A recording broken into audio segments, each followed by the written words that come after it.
Hello, everyone, and welcome back to Mind Body Medicine for Chronic Pain, where we talk about healing chronic pain using emotional and psychological modalities. My name is Sean Hershey. I'm a therapist, and I am your host. Hello, hello, hello. I am so glad that you're here. So, they say, don't talk about politics and religion. Well, I made a promise to myself and to you when I started this podcast. I rated the show explicit when I first started because I'm like, we're going to talk about bodies. We're going to talk about the stuff that bodies do. We're going to talk about the ways that bodies feel, stuff that certainly isn't deemed to be appropriate in everyday conversation. I'm going to use swear words now and again, which I do. We're going to talk about sex, which we actually haven't done in a while. And so I figure if we haven't been talking about sex, I've got to give you something controversial, right? I've got to give you something a little edgy. So today we're going to the edge and we're talking about, not only are we talking about religion, which we are going to talk about, we're going to talk about God. Okay. Please understand, today, I'm not telling you what to believe. I'm not telling you what to believe at all. I'm not shoving my beliefs down your throat because I don't actually know what you should believe about God. I don't know what I should believe about God, so I'm not pushing any beliefs on anyone. Having certain religious beliefs is not part of chronic pain recovery. I'm going to say that again because that is very important. Having certain religious beliefs is not part of chronic pain recovery. So today, I'm just making space because, while having certain religious beliefs is not part of chronic pain recovery, existential inquiry, existential curiosity, that is part of the human experience. And religious trauma can cut people off from taking existential inquiry seriously. Religious trauma can cut people off from thinking bigger. Religious trauma can cut people off from thinking expansively about what is going on in the universe. And so many people, as they're healing from chronic pain, so many people describe the process as having a spiritual component. So many people describe their healing process as feeling like a spiritual endeavor. So many people say that their sense of spirituality changed and shifted because of their experience doing chronic pain recovery. And I will say, me too. I am one of those people. I feel that way. So we need to talk about it. So we're making space today to just explore. We're going to make space to explore your conceptualization and my conceptualization of what's happening existentially in this universe. And we're making space to talk about your conceptualization and my conceptualization of God. I feel like I need to go into this conversation with so many caveats because this is so touchy. Please know, understand, if you don't see eye to eye with me on everything I talk about in this podcast, that would make you and me normal human beings. That is okay if we don't see eye to eye on everything. We have diversity of thought. We have diversity of experience. We have diversity of belief. And so therefore, it's okay for us to think different things about religion, about God. Thinking different things is okay. We're different, and you're welcome here. No matter how different or how similar our beliefs are about this stuff, you are welcome here. The important thing, the important thing for us to be on the same page about, the only thing we really need to be at least generally on the same page about is this. Chronic pain and chronic symptoms are treatable emotionally and psychologically. Okay? This is where we have to find some common ground. You understand this. If you listen to this podcast, you already get this. But let me just reiterate this. This mind body work, this is where we will find common ground and where we have to find common ground. You have pain, you have symptoms. Once your symptoms have been assessed by a medical professional, and when you've made the determination that they aren't because something's structurally wrong with your body, now, we're dealing with TMS. We're dealing with neuroplastic symptoms. We, you and me, and everybody listening on this podcast, we kind of have to be on the same page about this. At that point, when we know we're dealing with neuroplastic symptoms or TMS, the only thing that's going to heal your pain and symptoms is digging into the psychological and emotional work of healing. It's the only way. It's the only way. And let me say, even when your doctor or alternative health provider has found something wrong, quote unquote, wrong with your body at the site of the pain, well, if you're doing the treatment or you've done the treatment that was recommended to you by the doctor, by the practitioner, whoever it was, and you're still not improving, you're still not better, well, yeah, then it's likely that the doctor found a normal abnormality in your body and they're blaming your symptoms on a normal abnormality. When the real culprit, we know the real culprit is a danger signal in the mind body system.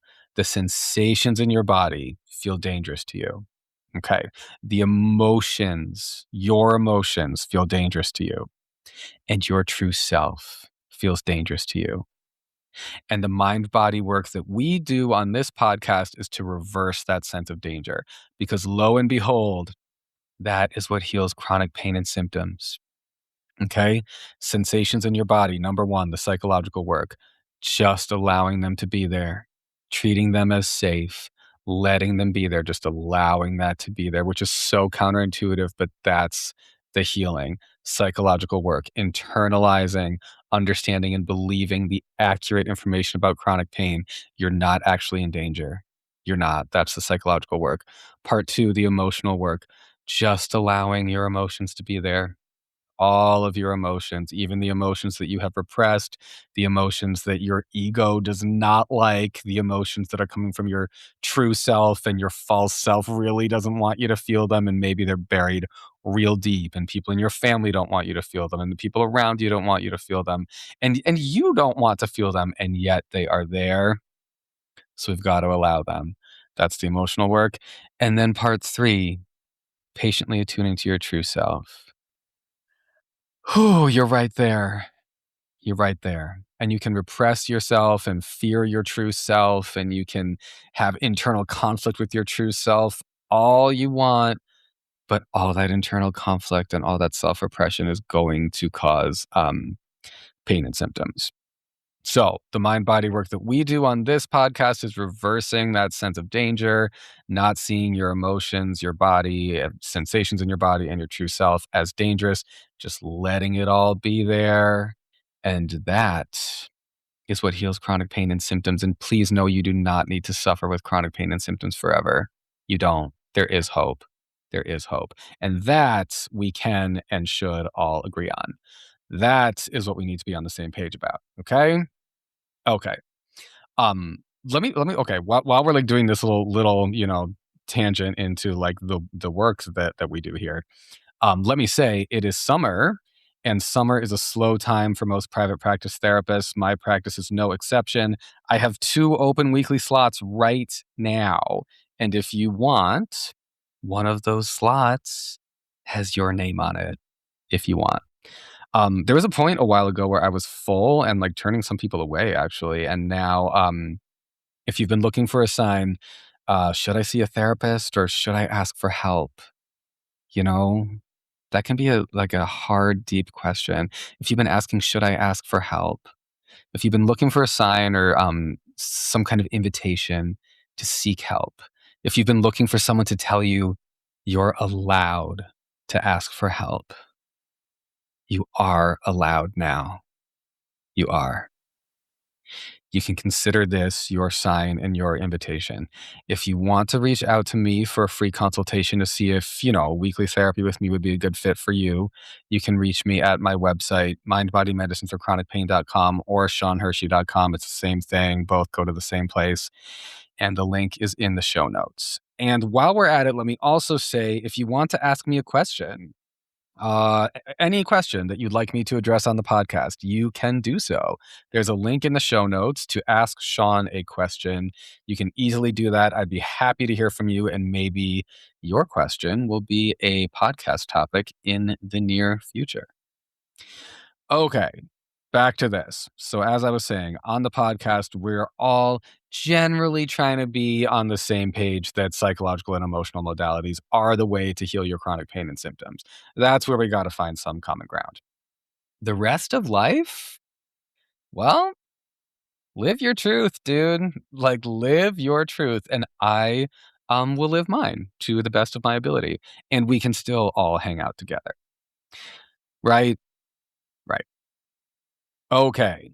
Why would a conversation about religion be an important thing to have on a chronic pain podcast? Right? Well, as we've already sort of gotten into, there are a few connections. I would say there are more than a few connections, and we will get deeper into that. Like I said, many people, as they walk this path, they feel it's a spiritual awakening or a spiritual shift in some way. One of the previous episodes of this podcast, Christina Way, Chronic Pain and Spirituality, that was a great discussion. Season 2, episode 7. If you want more of this kind of content, go back to that one. You can binge this and that. That is a good one. Season 2, episode 7. A lot of people have these spiritual experiences as part of healing. And people don't talk about that. Like, that is kept very private.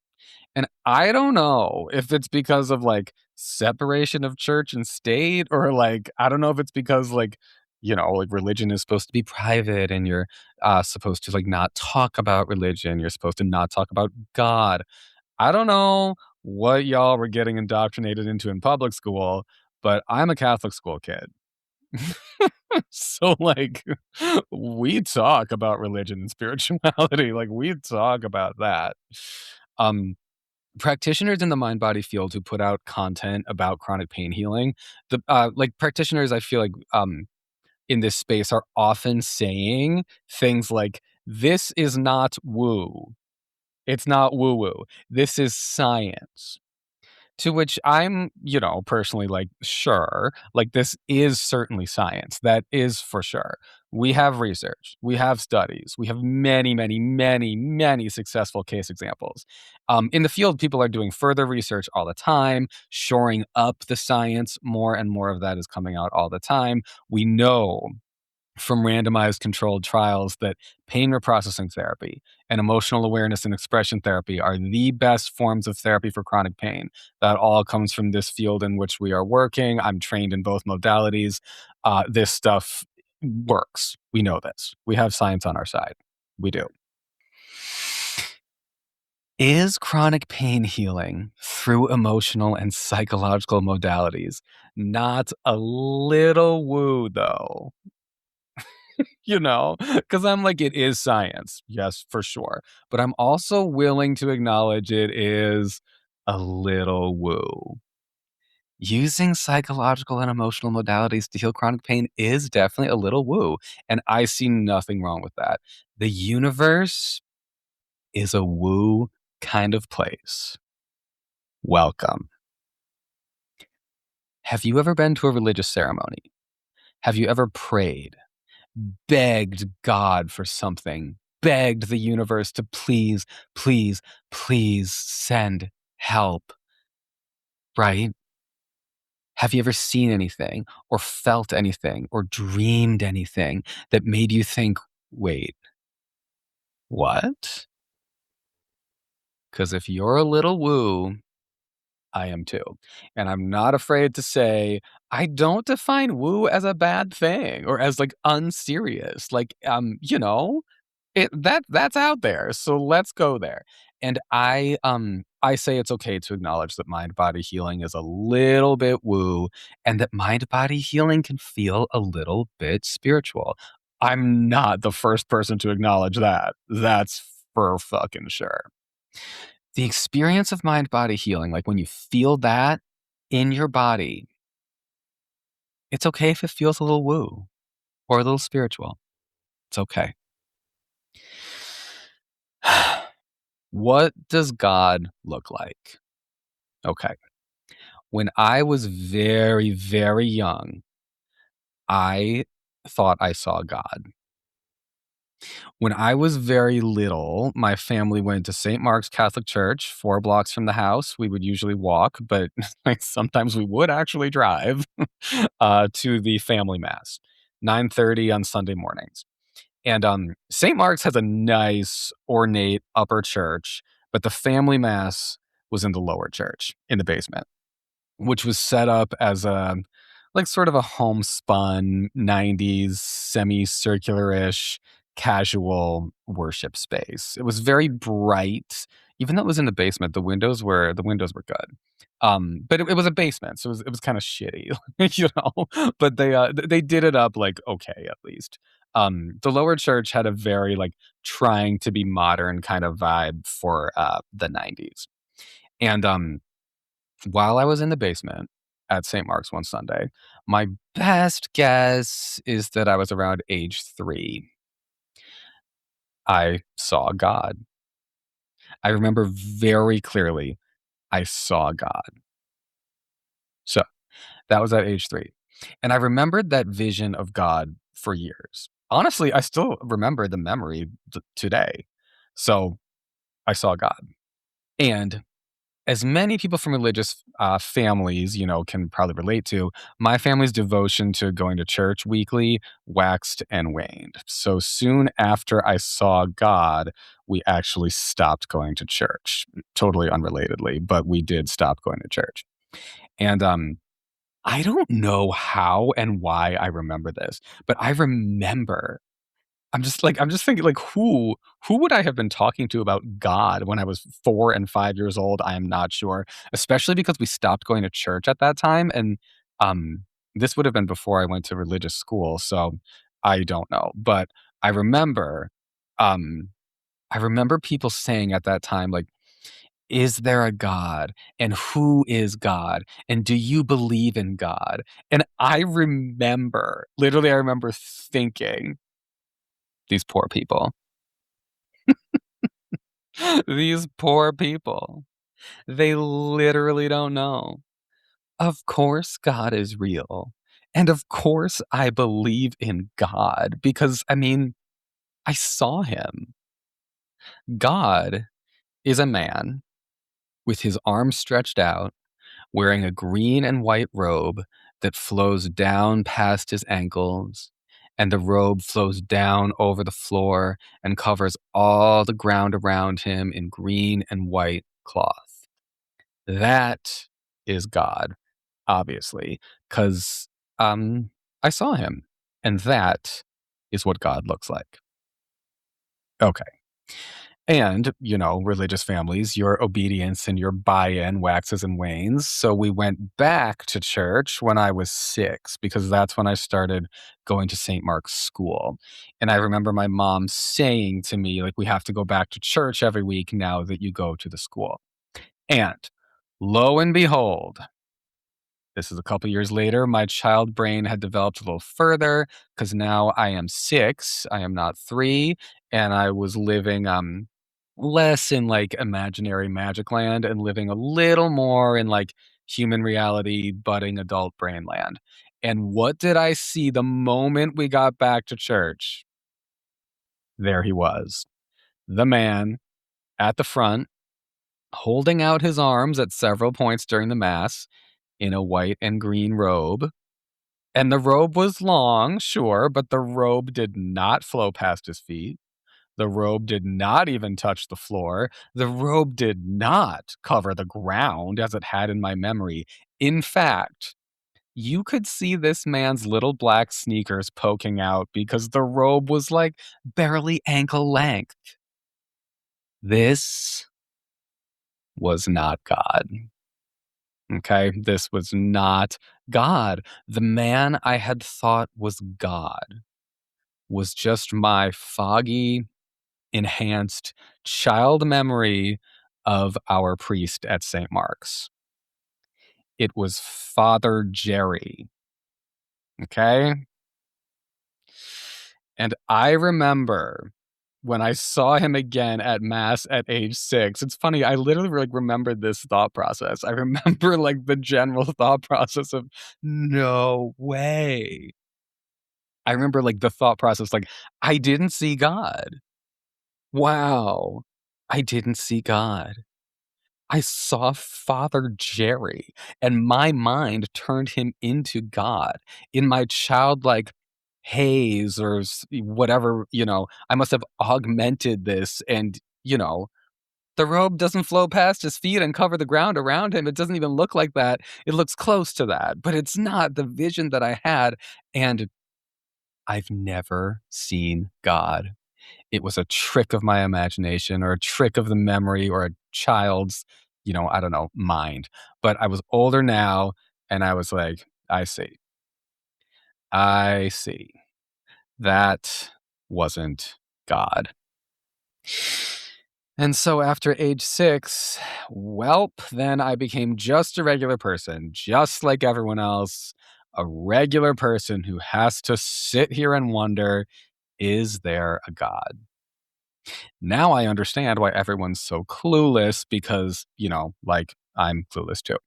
So that was me at age 6. Now I'm 37 and I'm still in that same phase. Still not sure. Still, I wonder what is really going on out there in the universe. Still, I wonder, is God a thing?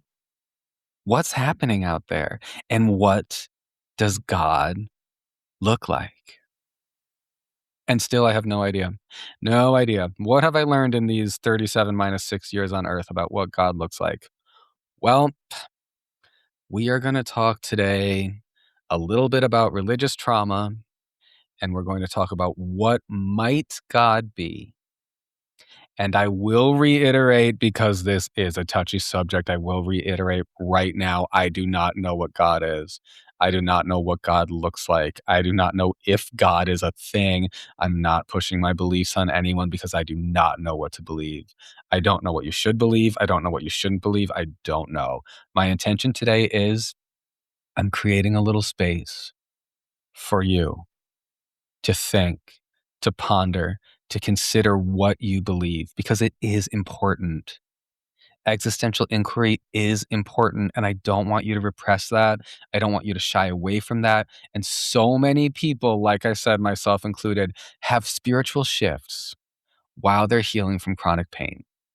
So we're making space today, space to consider, what do you believe about what humans do not understand? I want to make space for you to consider, what do you feel might really be out in the universe? In addition to, like, what we can see and touch and understand. We're so small. There must be more, right? Well, I don't know, but we're making space for that question. That is what we're doing today. And even with all these caveats I'm giving, I know talking about religion is edgy. So if you want to tap out right now, that is totally okay. I respect you. You can tap out right now. You can go ahead and pause this episode and never come back to it right now. And that's totally fine. I'll see you next week. And leave a low star rating on Apple Podcasts or Spotify on your way out, because all engagement is good engagement. So get those, 1 stars in. Don't be afraid. Whew. Okay. For those of you who wish to venture further, for those who aren't tapping out, here we all are. Let's explore. I will say, when it comes to God, I was taught generally a version of the white man in the sky who sees all and judges all conceptualization of God. And I will say I really don't believe in the white man in the sky who sees all and judges all conceptualization of God. I just don't believe that. Um, I have a hard time imagining that that's like what's really going on. If I died and I saw the gate of St. Peter and a large white man with a white beard and a halo came floating toward me on a cloud, I'd have to be like, well, I'll be damned. Sister Rosaria and Sister Mary Fran and Father Jerry were right. And I'm open to the fact that in my not knowing, I may very well be wrong about this. And Father Jerry and the nuns may very well be right. So I can't judge. You never know. What I do know is that there's so much that we don't know. We don't know, like, know for sure. We are human. Human consciousness is limited.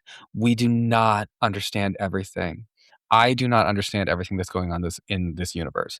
You do not understand everything that's going on in this universe. And so there is more. Most likely, there's much more going on. And religion explains a lot of what we can't understand. Faith stands in for what we can't understand. Beliefs stand in for what we can't understand and what we can't know. When I was in high school, AP Environmental Science, we read a book called Ishmael by Daniel Quinn. Maybe you know the book, maybe you've read the book. I don't remember much about it or much about even the content we covered in the class, to be honest, but I do remember one thing that was actually very foundational to my consciousness, and it comes from that book, and it still informs me today. In the book, Ishmael, by Daniel Quinn, he tells the story. There was a time when the jellyfish was the most highly evolved and complex species on Earth. The jellyfish, for the prehistoric era, was the most highly evolved life form on the planet, in the same way that, like, humans are the most highly evolved life form on the planet today.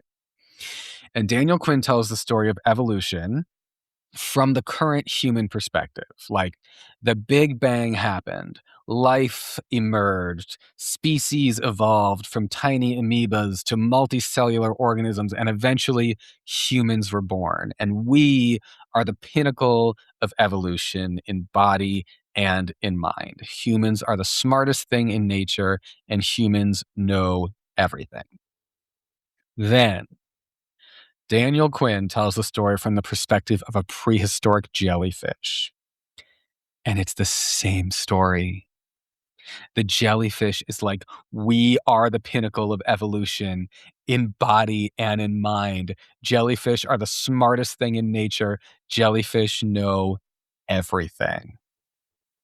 Now, jellyfish don't have cognition in the way that humans do. Jellyfish are not capable of complex thought. A human understands the world in a totally different way than a jellyfish does. And while I'm sure that a jellyfish has senses and knowledge that humans don't have, I'm sure that's true, I can also confidently say that humans have senses and knowledge that prehistoric jellyfish couldn't even imagine. When the jellyfish was saying, we're the pinnacle of evolution and we're the smartest life form and we understand everything, they didn't know. They didn't know what they didn't know. They didn't know that someday life would go on to evolve into mammals and apes and humans, and those species would understand even more and be even smarter. Now, we are humans, but we're also just like the jellyfish. We're another stop along the chain of evolution. And in millions of years, or maybe even in another galaxy, there may be other species who are so much smarter than we are. Consciousnesses that are higher and more developed and more nuanced than ours are. And they understand so much more than we do. And they're so much closer to actually understanding all of the dimensions of the universe, dimensions and truths and realities that we humans just cannot comprehend because our consciousness is limited. We don't understand everything. We're like jellyfish. Okay. Our hubris is great. We think we're so smart, and we are, but we do not understand everything. We're like jellyfish. So, beliefs. We believe a lot of different things. And let me say, I'm a firm believer in you don't get to easily choose or easily control what you believe. You believe what you actually believe. And yes, your beliefs are malleable, like you can change your beliefs, but you believe what you actually believe. Like if you want to believe all people are good, but you believe based on your experiences in life and based on what you see around you, you believe that people are bad. Then, yes, you believe that people are bad and you don't believe that all people are good. Or if you question, like, are humans bad for the earth? Then, yeah, you don't just simply believe that people are good, always good. If you want to believe something different, that would take some work. You don't just naturally, easily believe what you want to believe. If you believe, as like, say, the LDS Church teaches, for example, that there is a life after this life and that heaven is divided into a clear three-tiered system. The top tier is reserved for the best people who live the most faithful lives, and then it goes down from there, and then there's a hell for the bad people. If you want to believe that, but you think, what if it's more complicated than a clean three-tiered system? Or you think, what if I don't know? Yeah, it's hard to believe something that you don't fully just actually believe. Maybe you don't believe in evolution, for example. And I'll say, I mean, I do believe in evolution because, like, look around. I mean, the principle of natural selection is like kind of a no brainer once you learn about it. And I mean, evolution just makes sense. But I know that some schools and some traditions don't teach evolution, or they teach that thinking that evolution is real is a sin. Luckily, even though Catholic school was a little cray and a little out there, it was certainly mainstream enough that we were definitely learning about evolution in school. Like, we did not learn that, like the creation story in the Bible supersedes science. St. Mark's was cray, but it wasn't that great. But some people learn that. And so, yeah, then maybe you believe that.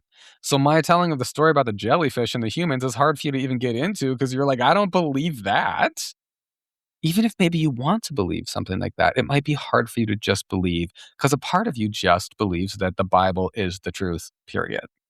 We don't get to easily choose what we believe. We believe what we believe. But beliefs are malleable. And sometimes it takes faith to try to believe what you want to believe.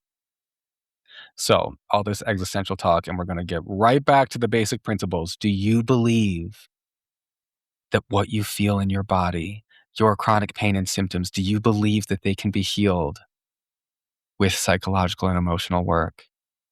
Do you believe that feeling your emotions and getting in touch with yourself and learning to relax and let your body just be, to not fear what you feel physically and emotionally, do you believe that that can heal you? Do you believe that you can heal? Do you believe that it's like possible for you, yes, you. Do you believe that it's possible for you to be better someday? Maybe you believe that's crazy. Maybe you believe healing is possible for other people, but certainly not for you. Maybe, and I would guess this is most people listening to this podcast, maybe you do believe that chronic pain and symptoms can be healed, but it's a belief you're working on because you also have a lot of doubt. You believe it, but you also have a lot of doubt. And maybe it would be definitionally appropriate to use the word faith that you're working on, some version of having faith. I resist using words like that, but hey, if the shoe fits, right?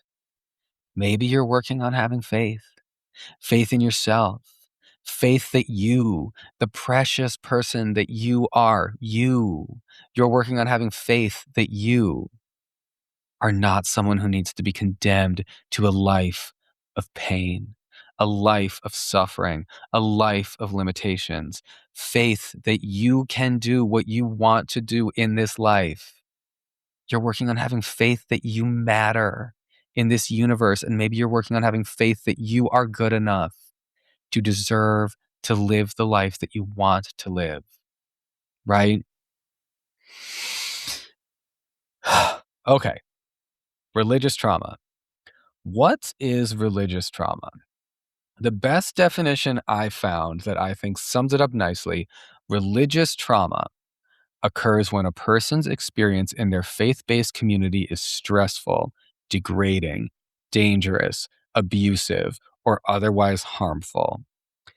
Many forms of religious trauma are not associated with specific events, but instead accumulate over a long period of time through harmful messages enforced by the religious community. Okay. There's a term called religious trauma syndrome, or RTS, which is not an official diagnosis in the DSM, but just like side note, interestingly, I've found while doing background research for this episode that there are folks working on trying to get that into the DSM. So that's interesting. Generally, I mean, whether it is or is not in the DSM is kind of, I think, irrelevant because trauma from religion is real. Period. So we can certainly use the term religious trauma and know that we're talking about something that is real. Generally, religious trauma comes from controlling environments that stifle healthy human development, fear-based indoctrination, threats of eternal damnation or apocalypse kind of shit instilled at a young age in order to control a person's behavior or a person's thoughts, suppressed autonomy, strict behavioral codes, and discouraging independent thought, total immersion, complete reliance on the faith group for family structure, social structure, cultural structure, financial structure, educational structure, and worldview development. And the exit penalty, social shunning, family rupture, and the grief of losing one's home, one's family, one's community, and one's foundational worldview. Religious trauma is serious. It is very serious. And you can see how religious trauma is easily tied to repressing one's true, authentic emotions, repressing one's true, authentic self. Religious trauma is clearly connected to all the reasons one would develop chronic pain and chronic symptoms. Most people, most of us who struggle or who have struggled with chronic pain or chronic symptoms, most of us are the kinds of people who have been taught along the way that it's not okay for us to feel the things that we feel. It's not okay for us to be the way that we are. Right? That's like, I mean, the LGBTQIA plus community is like out of most religions, like right away. But so many people are out. Women who desire sex, men who desire sex, people who like want, anyone who experiences envy, greed, lust, wrath, sloth. I'm listing off what I remember of the seven deadly sins. And there's obviously, there are different versions of these in many religions. Whatever isn't allowed. Anyone who experiences these things, anyone can experience a lot of trauma because in their religious community, they aren't allowed to just be a human being. Maybe that's you. Maybe that is you. And here's the really nice thing. Healing from chronic pain. At first, it may seem like, oh, okay, I need to calm my nervous system down. I need to get out my repressed emotions and I will heal my pain. And yes, that is true. That is what you quote unquote need to do. And also, that is much deeper than it sounds on the surface. That well is deep. You may very easily come to find you've put so much of yourself away. You've hidden so much of yourself. And now you have the chance to learn to let it all in. Now you have the chance to learn how to be yourself, maybe for the first time. And when you used to think that regulating and calming down your nervous system meant a lot of deep breathing and trying really hard to sit in lotus position or whatever and meditate for hours in yoga and trying to calm yourself down, what you're learning is that true regulation might actually come from giving yourself the chance to be the human animal that you already are. From tuning into your body and asking your body, what do we want? Not what would be right or good or acceptable or what's the right breath work to do right now or what do people need me to be right now or what's the best thing for me to be right now, but really asking, who are we? And what do we, meaning like me and my body, even though that is all one, I'm saying we to make this point. What do we want? Okay. Religious trauma made me believe that I was basically a freak of nature. Honestly, religious trauma really made me believe that at a core level. Christianity made me believe that life was supposed to flow in a certain way. A human's life was supposed to look, a certain way. And my life, myself, who I was, that was not right. And I thought, as a freak, I existed outside of the natural order. I existed outside of the way things should be. I existed outside of nature.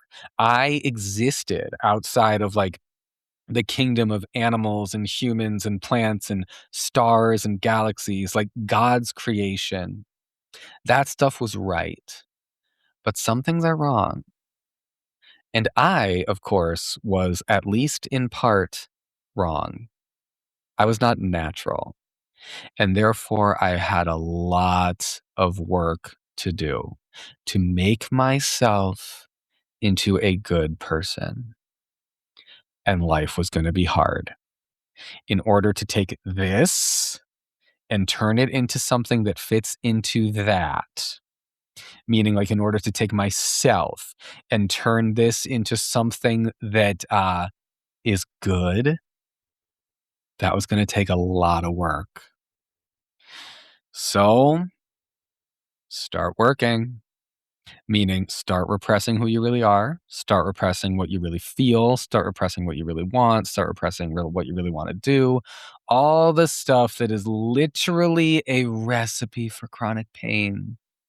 You see that, right? And you feel your version of this story. That stuff is a recipe for chronic pain. Jesus loves you. In my childhood worldview, which I did not develop like myself, I was taught this both explicitly and even more importantly, implicitly. I was taught when it came to Jesus loves you. That logic applied to goody goody church girls, Jesus loves them. That logic applied to little infants, Jesus certainly loves them.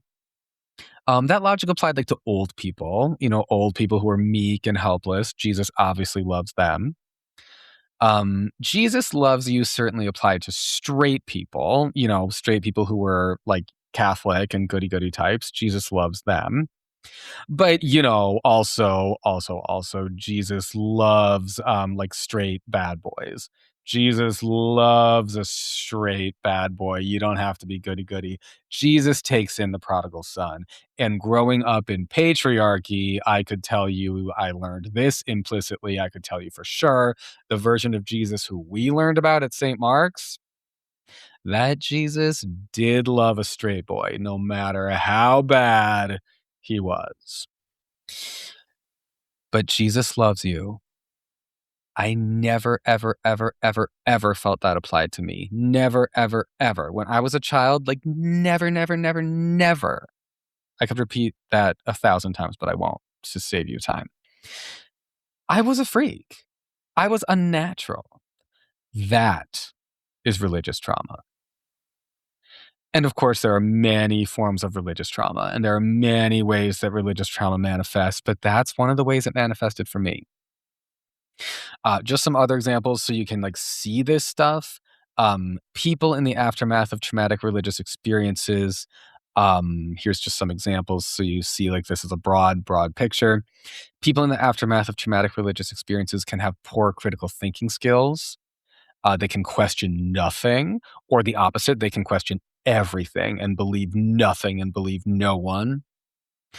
People can have difficulty making decisions. People can have difficulty forming healthy relationships. People can struggle with fitting in and belonging.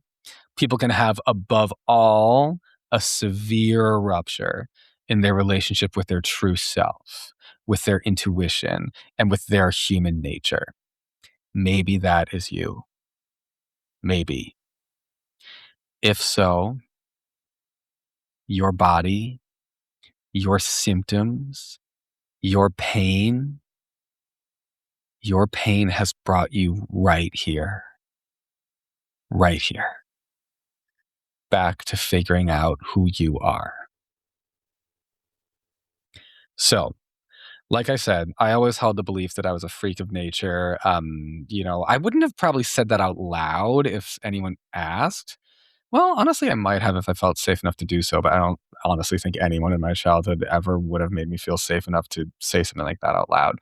But this belief, I am a freak of nature, or there's something wrong with me, that belief was very active in my subconscious space for much of my young life. Um, and it was instilled at a young age. Now, now, moving away from that belief has been very positive for me, obviously.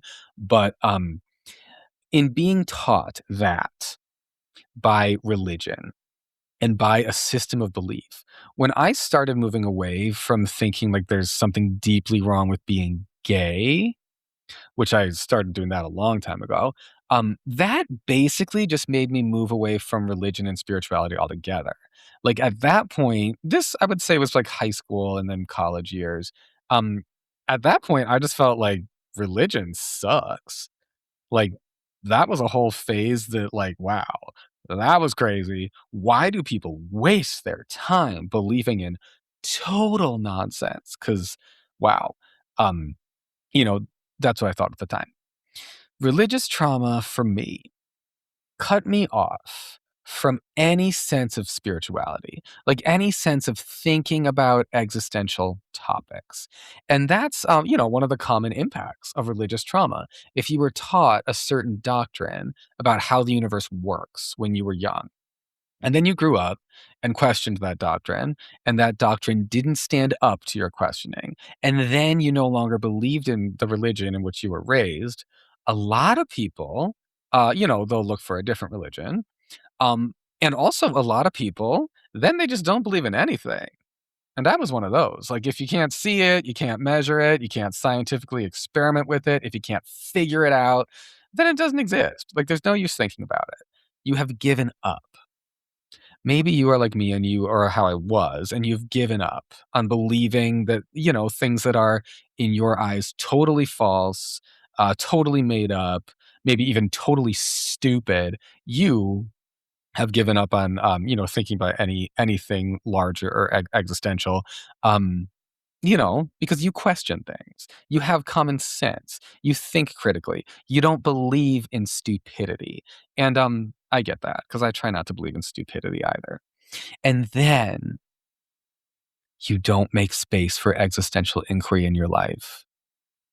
Then you're kind of like the jellyfish. You're like the jellyfish who thinks they must know all and see all and understand all, when here's my educated guess.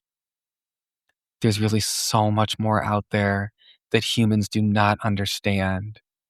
You see that, right? Like, you see how a jellyfish's consciousness is pretty limited, and they don't know what they don't know. Humans might be just like that. There's so much more out there that we don't understand. But your idea of what spirituality means has been so tainted by your religious trauma that you don't even really, like it's hard to think about what a spiritual practice might look like outside of traumatic religious communities and traumatic religious practices. Now, of course, not all people who have experienced religious trauma experience all the negative impacts I'm listing here, including, totally being cut off from spirituality or mystery or existential inquiry or deep wondering. Many people hold on to that.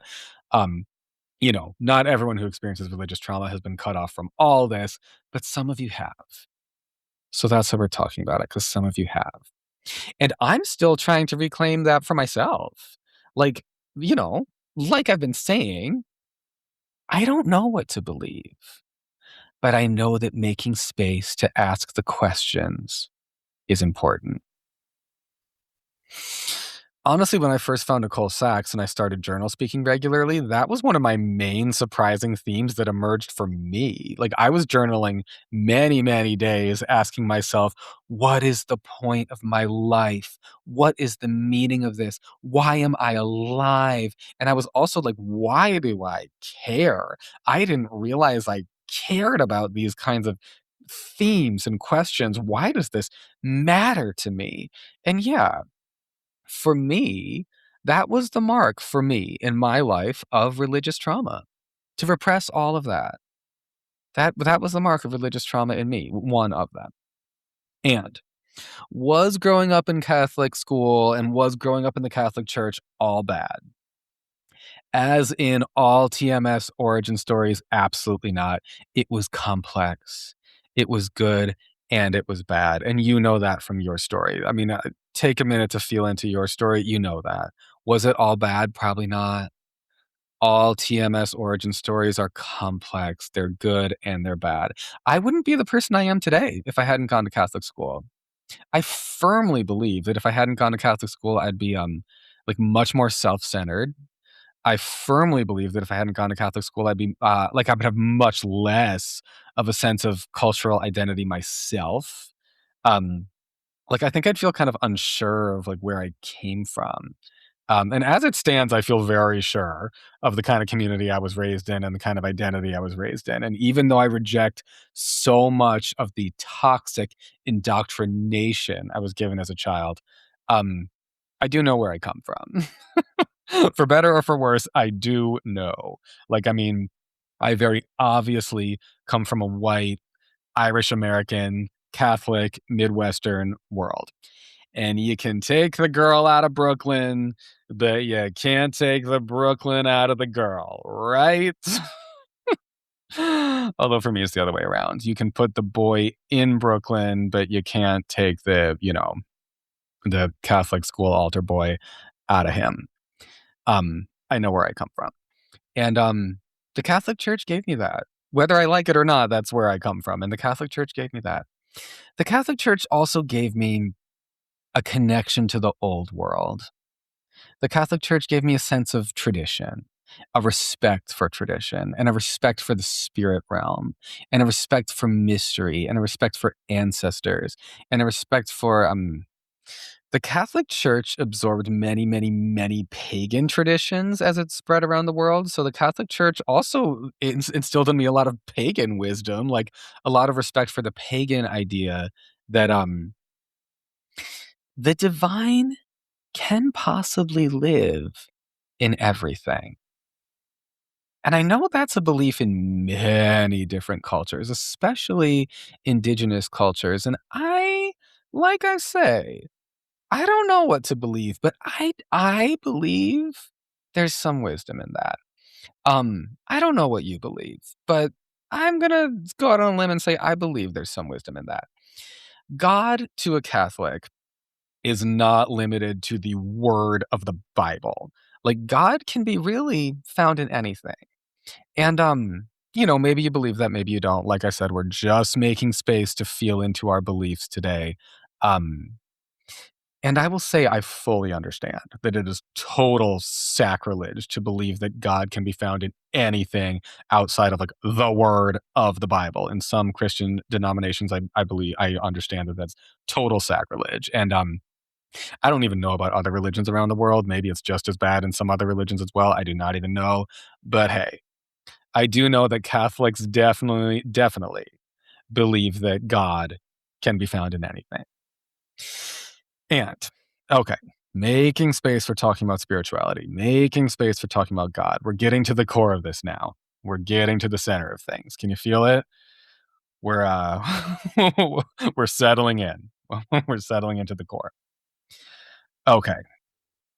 At St. Mark's in the upper church, which was the fancy one, the upper church.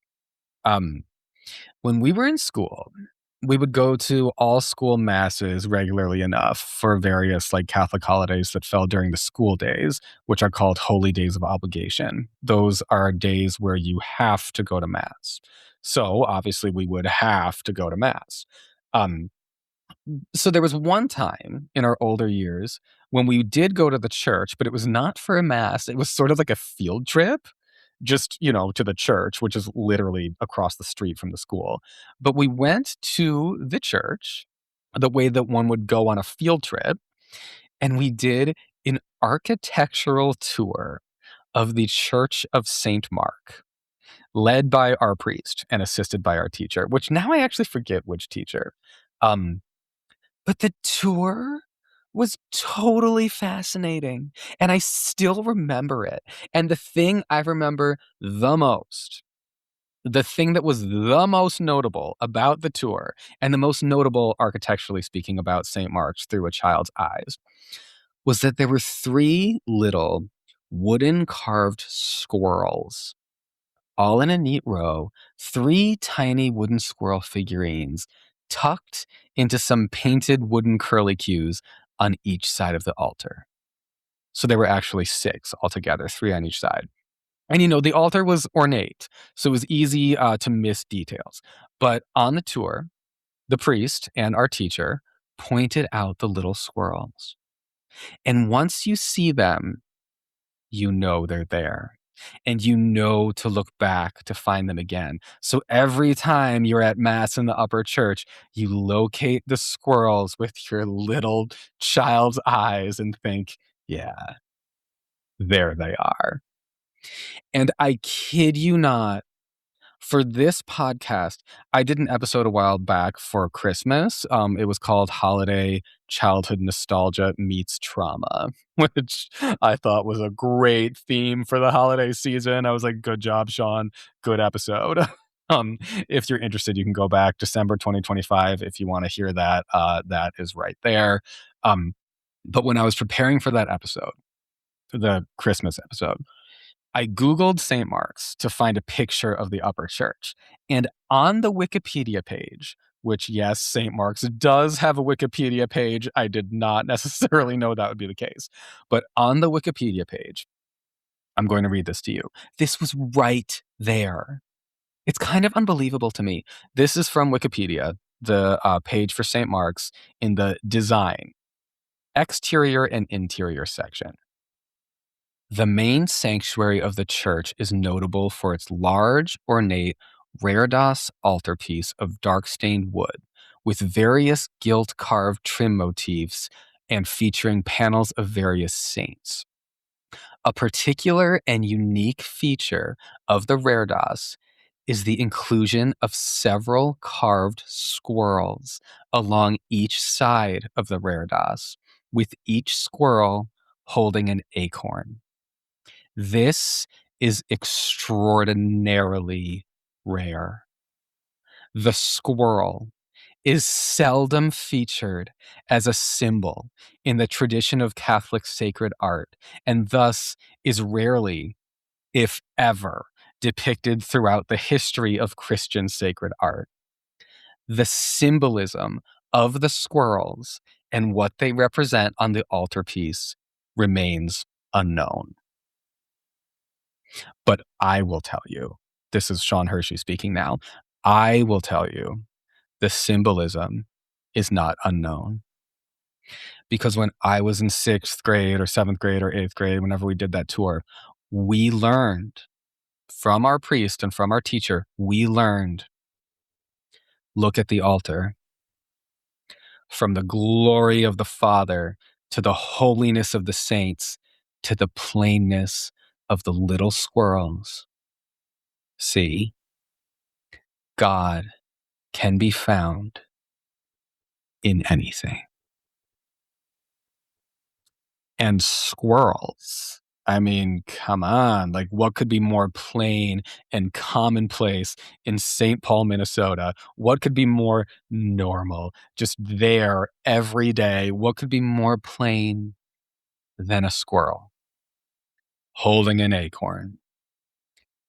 Maybe that's God right there. Maybe that's what God looks like. Now, is that what God looks like? I don't know. Like I said, I don't know what God looks like. I'm with you folks. I don't know. But I'm inviting you to ask yourself, what do you think? What do you think?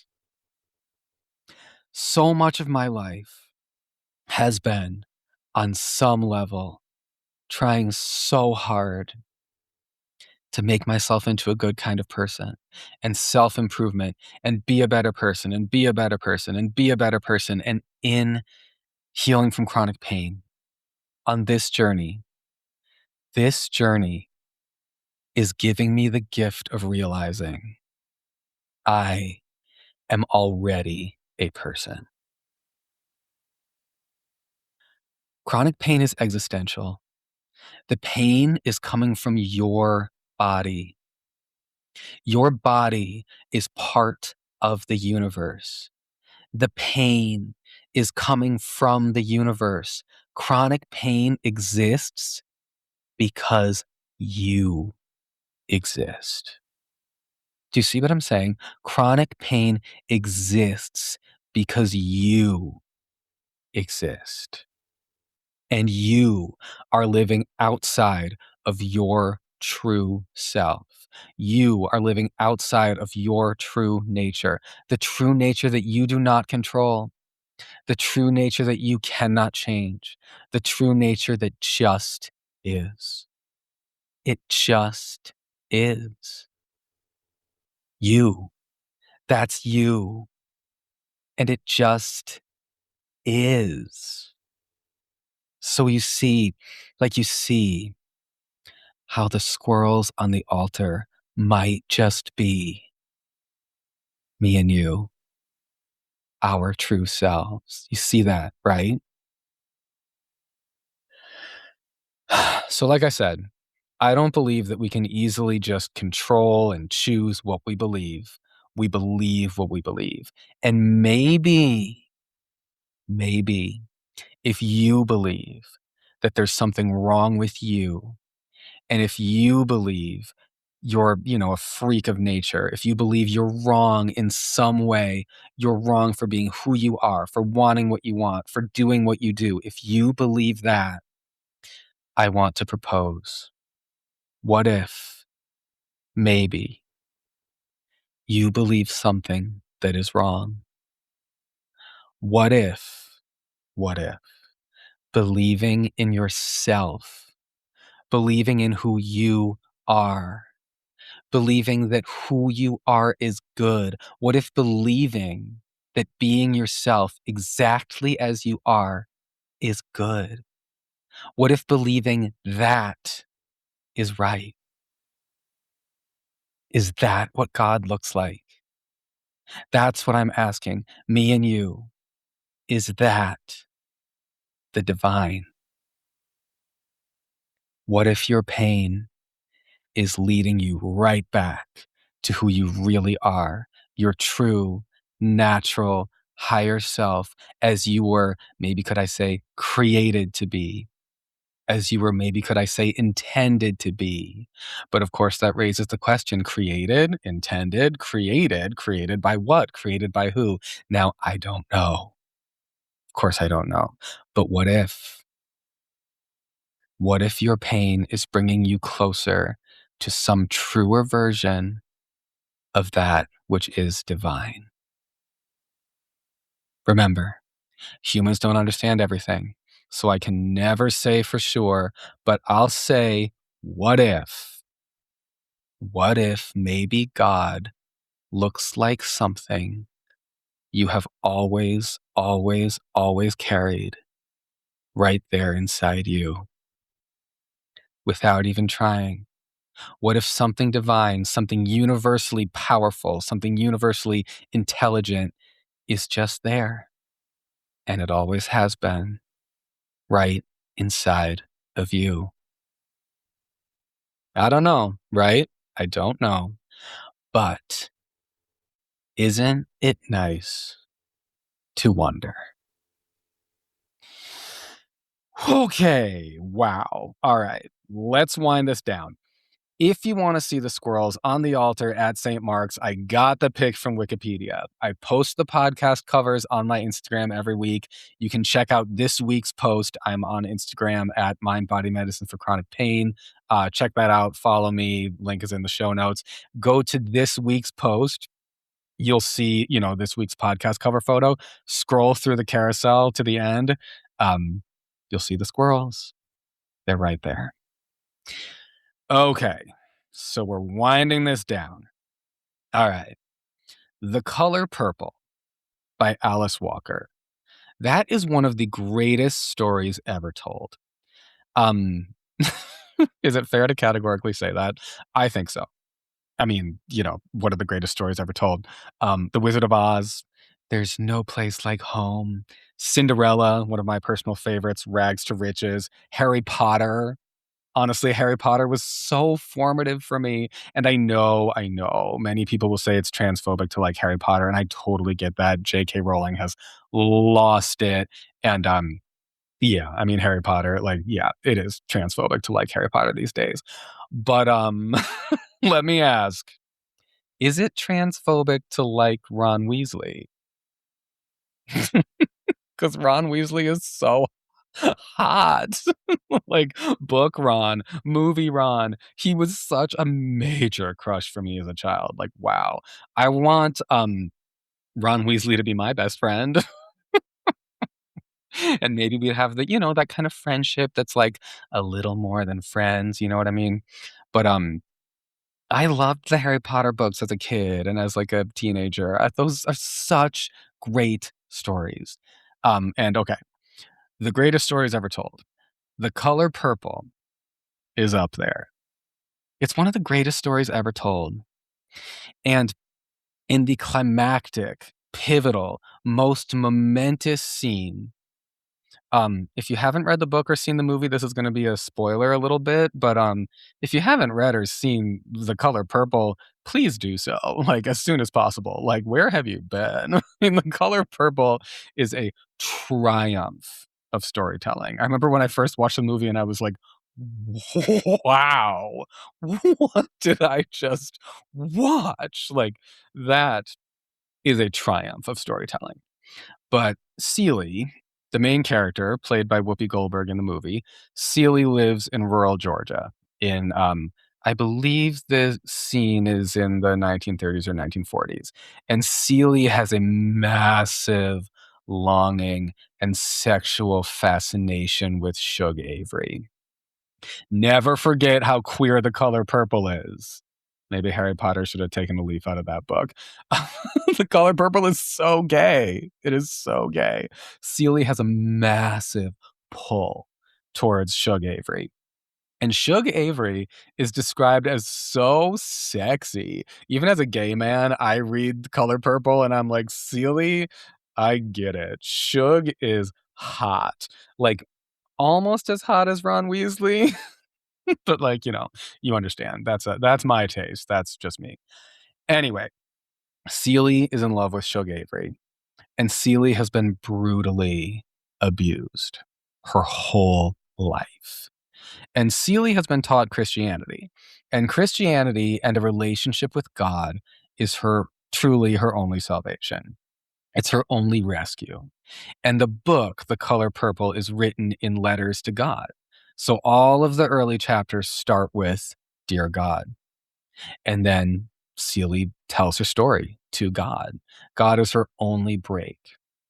And Shug Avery is always trying to get Celie to turn away from Christianity and move towards a spirituality that's more based on the wind and the trees and bird song, and above all, on herself, on her body, on trusting her own desires and following her own pleasure. Shug tries to get Seely to understand a spirituality that's based on treating herself as something that should be trusted and valued and followed, like treating herself as having a divine wisdom.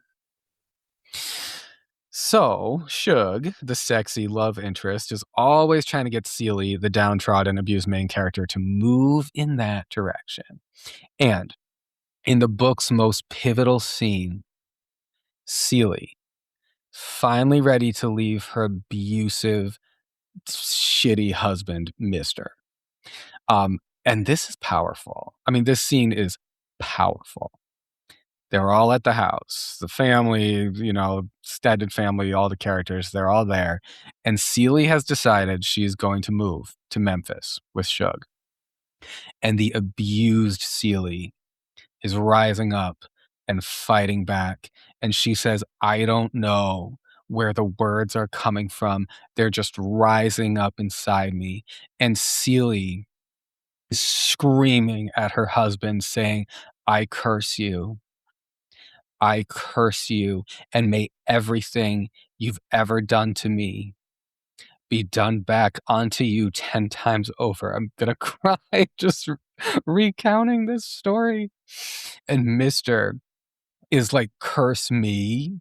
You curse me. Who are you to curse me? And Seely's yelling, until you do right by me, may everything in your life, everything you even think about, may it all fail.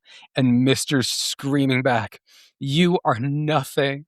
You are no one.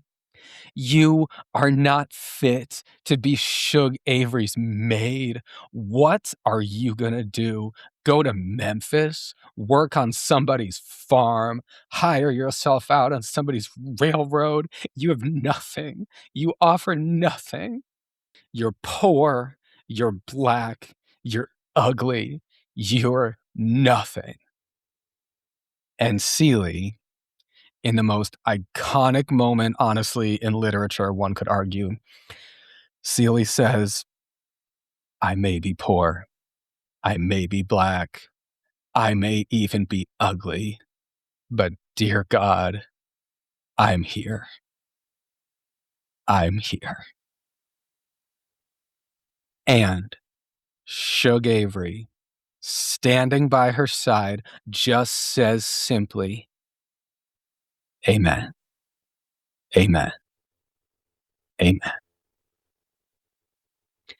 Now that is how you win the Pulitzer Prize for fiction, writing a scene like that. Alice Walker, author of The Color Purple, she won the Pulitzer Prize for fiction because maybe that isn't fiction at all. Maybe that is truth. Now, you know what I'm saying. I'm not telling you what to believe. I do not know what to believe. We're just making space for wonder. I don't know what God looks like. You don't know. No human knows. None of us knows for sure. But maybe God looks something like this.